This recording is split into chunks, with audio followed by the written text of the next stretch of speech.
আসসালামু আলাইকুম রহমতুল্লাহি বারকাতু। আমি doctor Kamal Hossain, consultant homeopathic medicine.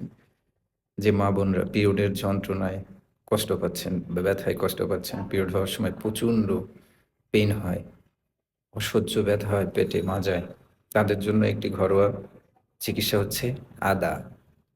আদা কুচি করে একটু গরম পানির মধ্যে ২ থেকে ৩ বেলা খান। দেখবেন যে পিরিয়ডের ব্যথা এবং তলপেট ব্যথা অনেকটা কমে যাবে। খুবই আরাম লাগবে। কেমনে খাবেন?